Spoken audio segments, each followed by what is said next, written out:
এই চ্যানেলে সম্প্রচারিত সকল খবরই সচেতনতামূলক এবং শিক্ষণীয়, কোনো কিছুই প্রভাবিত নয়। হুমায়ুন কবির এক এক সময় এক এক রকম নিজস্ব বক্তব্যের জন্য একেবারে লাইমলাইটে থাকে, যেমনটা আমরা জানি।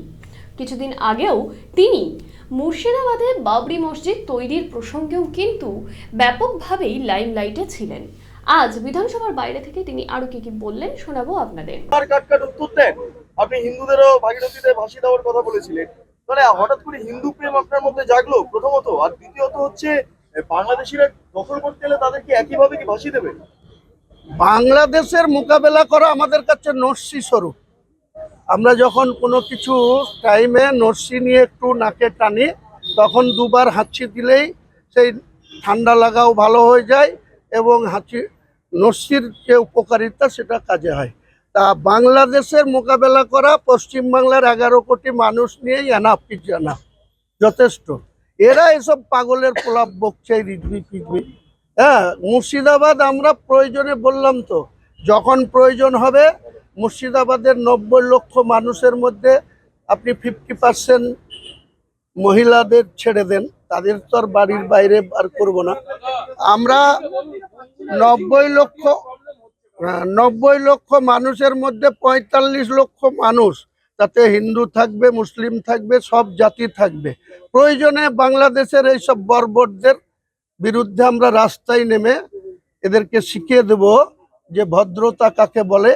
তোমরা অকৃতজ্ঞর মতো 1971 সালে ইন্দিরা গান্ধী ছিল বলে তোমরা বাংলাদেশের অস্তিত্ব পেয়েছো।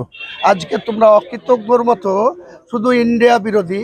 আমি একবার 1989 সালে বাংলাদেশ গিয়েছিলাম। বাংলাদেশের লোকরা এত বর্বর, এত অসভ্য, তখনও দেখেছিলাম শুধু ইন্ডিয়ার বিরুদ্ধে কথাবার্তা, শুধু ইন্ডিয়ার বিরুদ্ধে আক্রমণ। এটা বরদাস্ত করা যায় না। দাদা বলছি বাবরি, এবং আমি অঙ্ক কষেই বলছি, আগামী দিনে বিহারের নির্বাচন আসতে দিন, নীতিশবাবু পাল্টি খাবেই, তার নিজের গদি ধরে রাখার জন্য পাল্টি খাবে। ভয়ঙ্কর অভিযোগ করছেন, মানে এটা কি, মানে আপনার কাছে তথ্য আছে? আমার কাছে, আমি অঙ্ক কষেই কথা বলি, আমাকে অনেকেই অনেক কিছু আন্ডার এস্টিমেট করে, কিন্তু আমার 42 বছরের অভিজ্ঞতায় কখনো কখনো যেটা রাত্রেবেলায় শুয়ে মনে মনে চিন্তা করি, সেটা দেখি 10 মাসে, 10 দিনে, নাই 3 মাসে ফলপ্রসূ হয়ে যায়। কোনো প্যাকের বিষয় না, এটা আমার নিজের অভিজ্ঞতার কথা বলছি। আচ্ছা, বলছি এই বাংলাদেশ নিয়ে এত প্রসঙ্গ, 6 ডিসেম্বর, অর্থাৎ আমি ওটা তো অন্তর্যামী না, আমি পৃথিবীতে না থাকতে পারি।